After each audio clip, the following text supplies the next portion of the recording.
Hello students. आज हम 10th civics का सेकंड चैप्टर फेडरलिज्म पढ़ने जा रहे हैं। फेडरलिज्म यानी कि संघवाद। फेडरलिज्म को हिंदी में कहते हैं संघवाद या संघी भी कह देते हैं। इंग्लिश में फेडरल सिस्टम बोलते हैं या फेडरलिज्म बोलते हैं। बच्चों, संघवाद है क्या, फेडरलिज्म है क्या? आप ये समझिए कि जो डेमोक्रेटिक गवर्नमेंट होती है वो हमेशा दो टाइप्स की होती है।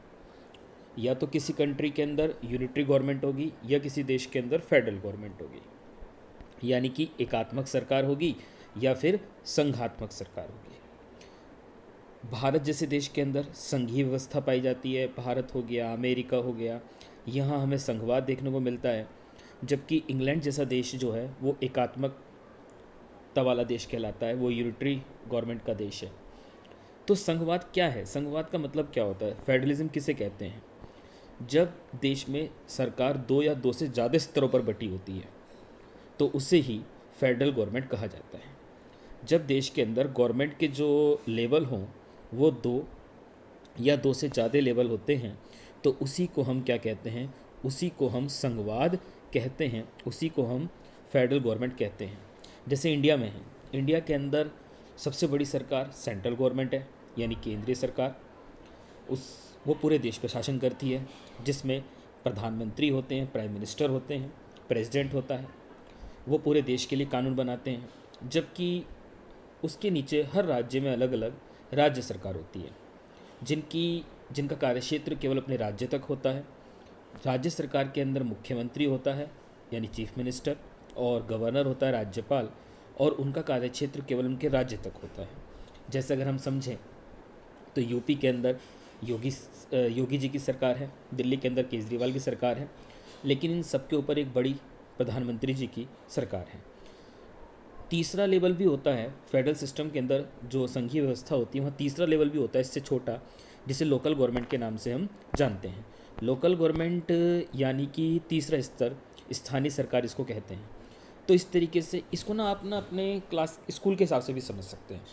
स्कूल के अंदर, पूरे स्कूल के अंदर प्रिंसिपल सर की सरकार होती है। प्रिंसिपल सर होते हैं जो पूरे स्कूल को चलाते हैं, जिनके पास बड़े बड़े काम होते हैं। दूसरे लेवल पर क्लास टीचर होता है, जिसके अंडर में उसकी क्लास का काम होता है, उसे अपनी क्लास को देखना होता है। और उससे भी छोटी अगर बात करें तो मॉनिटर, तीसरी सरकार। तो इस तरीके से आप ये कह सकते हैं कि इसे ही फेडरल गवर्नमेंट कहते हैं, जो भारत में देखने को मिलती है। इस चैप्टर का सबसे पहला और मेन क्वेश्चन होता है फेडरल गवर्नमेंट की कैरेक्टरिस्टिक्स, यानी कि संघीय व्यवस्था की मुख्य विशेषता बताइए। या ये क्वेश्चन ना इस तरह से भी घुमा के आ सकता है, एकात्मक और संघात्मक सरकार में अंतर बताइए। तो भी आपको ये 7 पॉइंट जो दे रखे हैं, इन 7 पॉइंट्स को ही एक्सप्लेन करना है। दोनों ही स्थिति में क्वेश्चन अगर ये पूछा जाता है कि फेडरल गवर्नमेंट की विशेषता क्या है, तो भी ये 7 पॉइंट बताने हैं। और पूछा जाता है कि एकात्मक और संघात्मक में क्या अंतर है, तो भी ये 7 पॉइंट ही बताने हैं। क्या होती है संघात्मक सरकार में, क्या होता है? सबसे पहली बात तो सरकार जो होती है दो या दो से ज़्यादा लेवल पर होती है, टू और मोर लेवल ऑफ गवर्नमेंट, यानी दो या दो से ज़्यादा स्तर पर सरकार देखने को मिलती है। जैसे भारत में है केंद्रीय सरकार, राज्य सरकार और स्थानीय सरकार। अच्छा, एक बात और भी है, सरकार अलग अलग जरूर होती है लेकिन शासन वो सब पे करती है। जैसे हम हैं, आप हैं, आपके ऊपर राज्य सरकार का भी शासन है, आपके ऊपर केंद्रीय सरकार का भी शासन है, और आपके ऊपर लोकल गवर्नमेंट का भी शासन है। बस काम अलग अलग बांट दिए गए हैं। केंद्रीय सरकार के पास सारे बड़े बड़े काम होते हैं, राज्य सरकार के पास उससे छोटे काम होते हैं, और जो लोकल गवर्नमेंट होती है वो उससे छोटे काम उसको दिए जाते हैं। इस तरीके से सरकार को बांटा गया है, इस तरीके से सरकार के कार्य को विभाजित किया गया है। इसके अलावा टैक्स की अगर बात करें तो जो टोटल टैक्स इकट्ठा होता है उसमें से कुछ राज्य सरकार लेती हैं, कुछ स्थानीय सरकार लेती हैं और कुछ केंद्रीय सरकार लेती हैं। आपने देखा होगा कुछ एमसीडी के पास जाता है कुछ टैक्स, आपका जो आप हाउस टैक्स वगैरह जमा करते हैं वो एमसीडी ऑफिस में आप जाके जमा करते हैं। जबकि कुछ टैक्स जो होता है वो सेंट्रल गवर्नमेंट के पास जाता है, कुछ टैक्स आपका स्टेट गवर्नमेंट के पास जाता है। तो इस तरीके से बटी होती है। अगर मौलिक अधिकारों में कुछ चेंज करना होता है तो दोनों ही सरकारों की स्वीकृति लेनी ज़रूरी होती है, दोनों सरकारों की परमिशन लेनी पड़ती है। इसके अलावा संघात्मक सरकार के अंदर संविधान हमेशा लिखित मिलेगा आपको, क्योंकि वहाँ पर सरकार के कार्यक्षेत्र को बांटा गया है, इसलिए कॉन्स्टिट्यूशन का रिटर्न होना कंपलसरी होता है, ज़रूरी होता है। जबकि जो यूनिटरी गवर्नमेंट होती है वहाँ कॉन्स्टिट्यूशन रिटन भी चल सकता है और ओरल भी चल सकता है। जैसे इंग्लैंड की अगर बात करें, अभी हमने आपको बताया इंग्लैंड जो है यूनिटरी है, वहाँ पर कॉन्स्टिट्यूशन रिटन नहीं है, वहाँ का कॉन्स्टिट्यूशन ओरल है। जबकि इंडिया फेडरल गवर्नमेंट है, अमेरिका फेडरल गवर्नमेंट है, यहाँ का कॉन्स्टिट्यूशन क्या होता है बच्चों, यहाँ का कॉन्स्टिट्यूशन रिटन होता है, ना कि ओरल होता है। तो सबसे पहला क्वेश्चन आपको यही तैयार करना है, संघात्मक सरकार की या संघीय सरकार की विशेषताएं, फीचर्स ऑफ फेडरल गवर्नमेंट या फेडरलिज्म। इसमें जितने पॉइंट आप बना सकते हैं, 5-6 पॉइंट बनाइएगा। उसके बाद अगला क्वेश्चन आता है टाइप्स ऑफ फेडरलिज्म। जो फेडरल गवर्नमेंट होती है वो 2 टाइप की होती है, एक होती है कमिंग टुगेदर और एक होती है होल्डिंग टुगेदर। कमिंग टुगेदर और होल्डिंग टुगेदर हिंदी में होता है साथ आके संघ बनाना और साथ मिल के संघ बनाना। अब ये साथ आकर संघ बनाना और साथ मिल के संघ बनाना क्या होता है? कमिंग टुगेदर होता है साथ आके संघ बनाना। इसमें क्या होता है बेटा, है दोनों ही में एक बड़ी सरकार होगी और कुछ और अन्य छोटी सरकार होंगी, लेकिन जो साथ मिलकर संघ बनाना होता है, जिसमें ये कहा जाता है कि कई सारे देशों ने मिलकर के अपना एक ग्रुप बनाया, क्या या आप ये भी कह सकते हैं जिसमें 2 या 2 से अधिक राष्ट्र मिलकर के एक बड़ी इकाई बनाते हैं। जैसे आप समझिएगा अमेरिका ने किया, अमेरिका ने साथ आकर संघ बनाया। अगर आपको पता हो, अमेरिका 50 देशों का एक समूह है, 50 देश मिले, उन्होंने क्या करा, उन्होंने अपने आप को ज्वाइंट कर लिया और फेडरल गवर्नमेंट बनाई। जबकि एक होता है साथ मिलकर संघ बनाना, जिसको आप कह सकते हैं भारत। जैसे भारत एक देश था और उसने क्या करा, अपने आप को अलग अलग हिस्सों में क्या कर लिया, डिवाइड कर लिया। तो इस तरीके से ये 2 अलग अलग चीज़ें हैं, साथ आके संघ बनाना और साथ मिलकर संघ बनाना, कमिंग टुगेदर और होल्डिंग टुगेदर।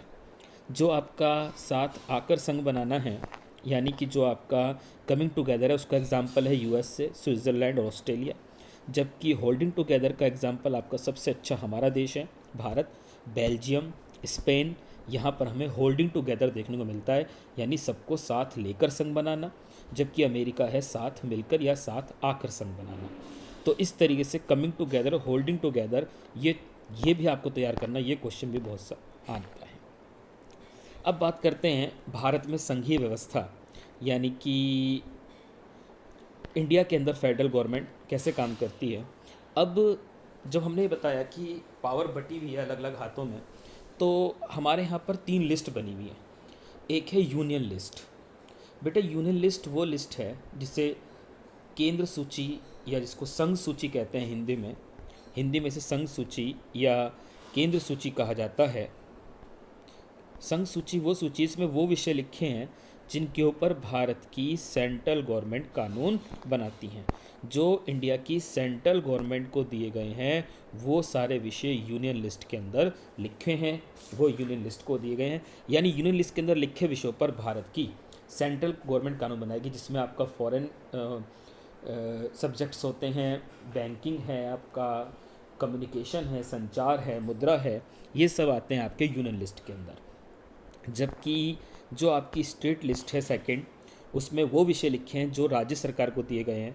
जैसे योगी जी की सरकार के पास है या केजरीवाल की सरकार के पास है, जिनके ऊपर राज्य सरकार क्या बनाती है, कानून बनाती है। तो ये हो गया। और एक होता है आपका समवर्ती सूची यानी कि कॉन्करेंट लिस्ट, जिसके ऊपर दोनों ही सरकारें कानून बना सकती हैं, जिसके ऊपर राज्य सरकार और केंद्र सरकार दोनों कानून बना सकती हैं। लेकिन अगर कभी किसी बात को लेकर विवाद होता है, अगर कभी किसी बात को लेकर झगड़ा होता है, तो केंद्र सरकार का कानून माना जाता है, क्योंकि केंद्र सरकार क्या होती है बच्चों, बड़ी सरकार होती है। इसीलिए ये 3 लिस्ट हमारे यहाँ बनाई गई हैं, यूनियन लिस्ट, स्टेट लिस्ट और कॉन्करेंट लिस्ट, यानी कि आपकी हिंदी में है संघ सूची, राज्य सूची और समवर्ती सूची। समवर्ती सूची के अंदर वन, शिक्षा, गोद, विवाह, ये सब कानून शामिल किए गए हैं, ये सब सब्जेक्ट्स शामिल किए गए हैं। इसके ऊपर क्वेश्चन जरूर आता है, शॉर्ट में भी आ जाता है, कभी कभी आपसे एक नंबर में पूछ लेता है कि यूनियन लिस्ट का कोई एक सब्जेक्ट लिखिएगा, या कोई एक सब्जेक्ट देके पूछा जा सकता है कि ये कौन सी लिस्ट में है, तो ये आपको शामिल पढ़ना है आपको। अच्छा, इसके अलावा एक चीज़ और होती है बेटा, जिसे बोलते हैं अवशिष्ट विषय।